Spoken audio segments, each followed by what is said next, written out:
नमस्कार विद्यार्थी मित्रांनो, तुम्हा सर्वांचं या चॅनलवरती स्वागत आहे। आपण आज एक महत्त्वाची संकल्पना पाहणार आहोत, ती आहे नियोजन, आर्थिक नियोजन आणि आर्थिक नियोजनाची संकल्पना आपण इथे अभ्यासणार आहोत। आता हे आर्थिक नियोजन आपण अभ्यासत असताना पंतप्रधान हे नियोजन आयोगाचे पदसिद्ध अध्यक्ष असतात आणि नियोजन आयोगामध्ये बँकिंग, वित्त, उद्योग या क्षेत्रातील विविध तज्ज्ञ सुद्धा असतात आणि हे आर्थिक नियोजनाची रूपरेषा तयार करण्याचं जे काम आहे, जी जबाबदारी आहे, ती नियोजन आयोगाची असते। विद्यार्थी मित्रांनो, हा आपण प्रश्न बघत असताना नियोजन हा शब्द आपल्या आयुष्यात सुद्धा तितकाच महत्त्वाचा आहे।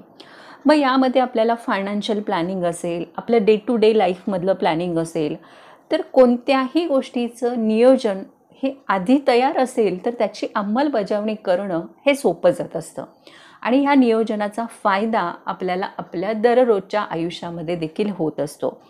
आणि म्हणूनच नियोजन प्रक्रियेमध्ये कोणकोणते घटक समाविष्ट आहेत हे जाणून घेण्यासाठी हा प्रश्न अतिशय महत्त्वाचा आहे। आणि भारतामध्ये नियोजन आयोग हे 1950 मध्ये भारत सरकारनं त्याची स्थापना केलेली आहे। तर या व्हिडिओमध्ये आपण नियोजन म्हणजे काय आणि नियोजनाची वैशिष्ट्ये काय आहेत हे आपण अभ्यासणार आहोत, हे आपण या व्हिडिओमध्ये बघणार आहोत। या नियोजन करत असताना नियोजन आयोगामधले जे घटक आहेत त्यामध्ये बँक असेल, वित्त असेल, उद्योग या क्षेत्रातले विविध तज्ज्ञ व्यक्ती याच्यामध्ये असतात।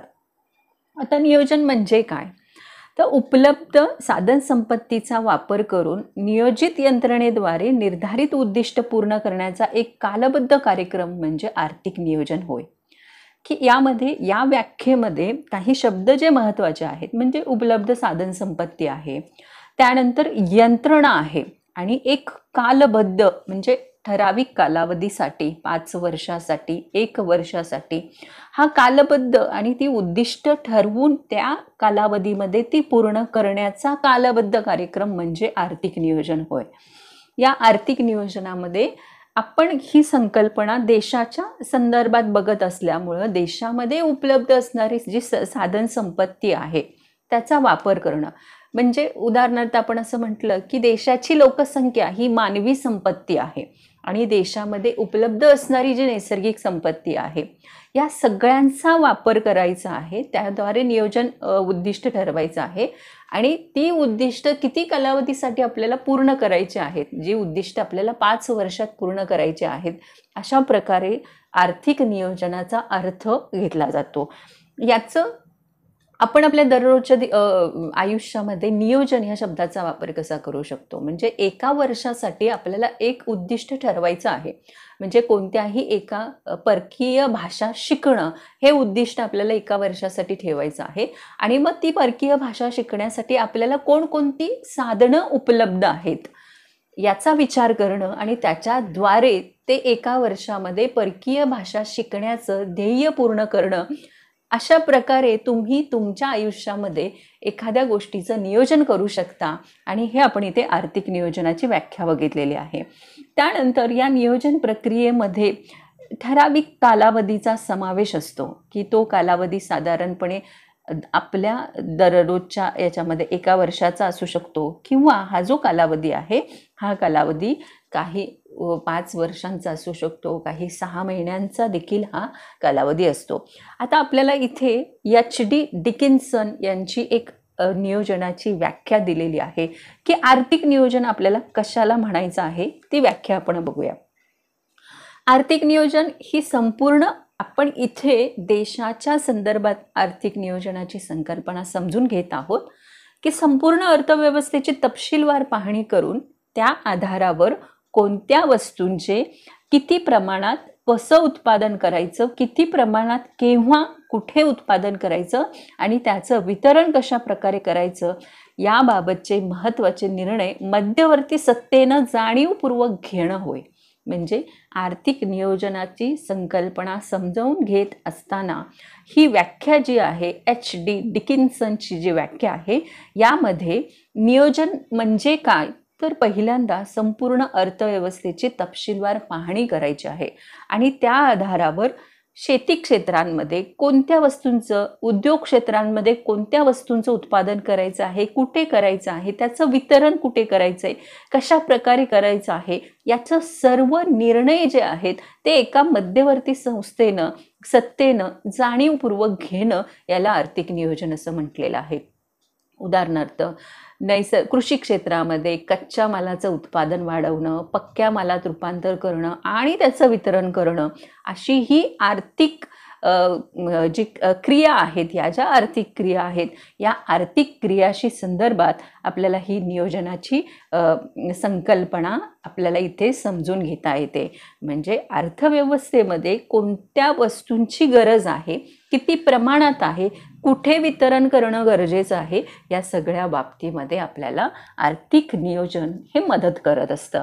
आता इथे आपल्याला काही वैशिष्ट्य दिलेले आहेत. पहिले वैशिष्ट्य आहे की आर्थिक नियोजन ही मध्यवर्ती नियोजन सत्ता आहे. प्रत्येक देशात एक केंद्रीय नियोजन आयोग असतो आणि ते आर्थिक नियोजन करतात आणि भारतामध्ये देखील याला नियोजन आयोग म्हणतात आणि योजना तयार करण्याचा पूर्ण अधिकार आहे. भारतामध्ये बघा, या नियोजन आयोगाची पुनर्रचना करून 2015 साली नीती आयोगाची स्थापना करण्यात आलेली आहे. म्हणजे आर्थिक नियोजन आत्ता भारतामध्ये सध्या नियोजन आयोग हा नीती आयोग म्हणून ओळखला जातो आणि नियोजन आयोगामध्ये हा एक केंद्रीय आयोग आहे आणि प्रत्येक देशामध्ये अशा प्रकारचा एक नियोजन आयोग आपल्याला पाहायला मिळतो. आणि नियोजन आयोगाचं काम आहे की योजना तयार करणं, ती योजना देशामध्ये राबवणं आणि या सगळ्यांमधूनच देशाच्या विकास प्रक्रियेला गती मिळत असते आणि त्यामुळे नियोजन आयोग हा भारतामध्ये आता नीती आयोग म्हणून ओळखला जातो. त्यानंतर पुढे आहे पाहणी, म्हणजे नैसर्गिक आणि मानवी संपत्तीची उपलब्धता. नैसर्गिक व मानवी संपत्ती याची उपलब्धता, उपयुक्तता विचारात घेऊन संपूर्ण अर्थव्यवस्थेची पाहणी केली जाते. उद्दिष्ट हे आर्थिक नियोजन हे पूर्व निर्धारित निश्चित उद्दिष्टांवर आधारित असतं आणि जे वास्तववादी व लवचिक असतात. म्हणजे मानवी साधन संपत्तीची उपलब्धता आणि उपयुक्तता विचारात घेऊन अर्थव्यवस्थेची पाहणी केली जाते. त्यानंतर जी उद्दिष्ट आहेत ही आधी ठरवली जातात आणि अशी जी वास्तववादी असतात आणि लवचिक असतात, त्याचा अर्थ ती काळानुसार त्याच्यामध्ये बदल केला जाऊ शकतो. अशी उद्दिष्ट ही नियोजन आयोगांमध्ये ठरवली जात असतात. काळानुसार त्याच्यामध्ये बदल केला जातो. म्हणजे पाहणी आणि उद्दिष्ट हे दुसरी दोन वैशिष्ट्ये आहेत आर्थिक नियोजनाचे. आपण या व्हिडिओमध्ये आर्थिक नियोजन आणि नियोजन प्रक्रियेची वैशिष्ट्य हा भाग आपण समजून घेत आहोत. आणि नियोजन ही प्रक्रिया सर्वांसाठी देखील अतिशय महत्त्वाची आहे. आता प्राधान्यक्रम आणि लक्ष नियोजन यामध्ये पुढचं चौथं वैशिष्ट्य आहे आपलं की आर्थिक विकासाला गती देण्यासाठी प्रत्येक क्षेत्राच्या महत्त्वाचा प्राधान्यक्रम दिला जातो आणि लक्ष ठरवून उद्दिष्ट प्राप्तीसाठी ठोस पावले उचलली जातात. आता प्राधान्यक्रम म्हणजे प्रत्येक क्षेत्र आपल्याला माहित आहे की प्राथमिक क्षेत्र आहे, द्वितीय क्षेत्र आहे आणि तृतीय क्षेत्र आहेत. प्राथमिक क्षेत्रामध्ये शेती यांचा समावेश होतो, उद्योगधंदे, आणि तृतीय क्षेत्र हे सेवा क्षेत्र की ज्याच्यामध्ये बँका, पर्यटन या सगळ्या गोष्टींचा समावेश होतो. प्राधान्यक्रम ठरवला जातो की कोणत्या क्षेत्राला महत्त्व देणं गरजेचं आहे. शेती क्षेत्रामध्ये प्रगती करणं गरजेचं आहे तर शेती व्यवसायाच्या संदर्भात उद्दिष्ट ठरवणं आणि त्यानुसार प्राधान्यक्रम आणि त्यानुसार लक्ष ठरवणं. उदाहरणार्थ लोकसंख्या वाढते आहे, वाढत्या लोकसंख्येला अन्नधान्याची गरज पूर्ण करण्यासाठी शेती क्षेत्रामध्ये अनेक प्रकारची नवनवीन योजना राबवणं गरजेचं आहे, सवलती राबवणं गरजेचं आहे आणि त्या दृष्टीनं प्राधान्यक्रम ठरवणं आहे. संसाधनाची जुळवाजुळव की उदाहरणार्थ कर आकारणं असेल, घरगुती बचत असेल, तुटीचा अर्थ भरणं असेल, बाह्य सहाय्य असेल, सार्वजनिक कर्ज असेल, ही जी संसाधनं आहेत नियोजनासाठी म्हणजे योजना इम्प्लिमेंटेशन करणं हे तितकंच गरजेचं आहे. एखादी योजना आपण ठरवलं, एखादं नियोजन आपण ठरवलं तर ते नियोजन प्रत्यक्षात अंमलात आणण्यासाठी आपल्याला काही विविध संसाधनाची आवश्यकता असते आणि ही जी संसाधनं आहेत म्हणजे देशामध्ये कर आकारणीद्वारे जो पैसा मिळत असतो त्या पैशाचा वापर करून पायाभूत संरचना वाढवणं किंवा घरगुती बचतीचा वापर करून उद्योगधंद्यांसाठी वेगवेगळ्या प्रकारच्या कर्जाची उभारणी करणं, देशामध्ये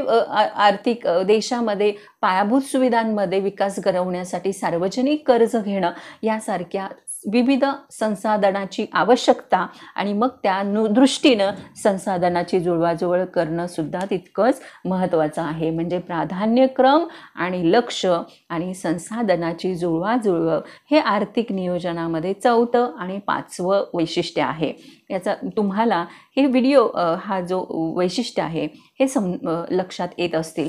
आता योजनाचा कालावधी आहे, नियोजनाचा जो कालावधी आहे तो गरजेनुसार वेगवेगळा असू शकतो. म्हणजे भारतासारख्या देशांमध्ये नियोजन हा 5 वर्षाचा इतका कालावधी असतो.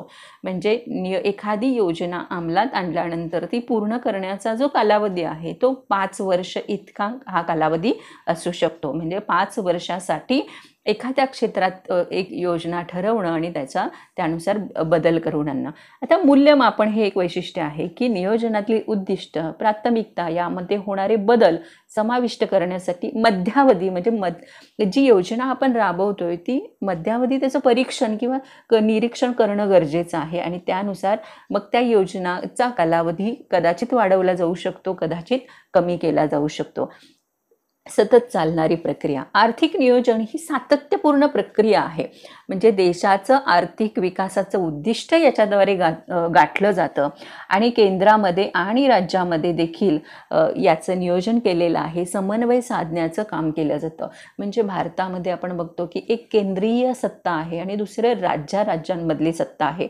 केंद्र आणि राज्य यांच्यामध्ये समन्वय साधण्याचं काम देखील या नियोजनामार्फत केलं जातं आणि आर्थिक नियोजन ही सातत्यानं चालणारी प्रक्रिया आहे आणि त्यामुळे ती देशाच्या आर्थिक विकासासाठी तितकीच महत्त्वाची प्रक्रिया देखील मानली जाते.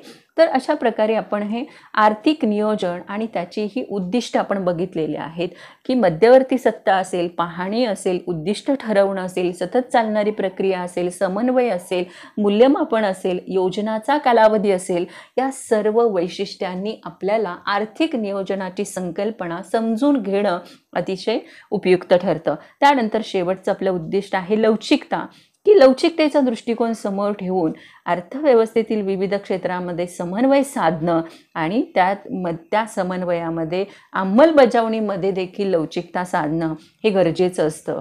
तर आर्थिक नियोजन ही प्रक्रिया किंवा देशामध्ये आर्थिक नियोजनाची प्रक्रिया कशी राबवली जाते, त्यामध्ये कोणकोणत्या घटकांचा समावेश होतो, हे सर्व आपण या व्हिडिओमध्ये पाहिलेलं आहे. हा व्हिडिओ तुम्हाला आवडला असेल तर नक्की लाईक करा, चॅनलला सबस्क्राईब करा.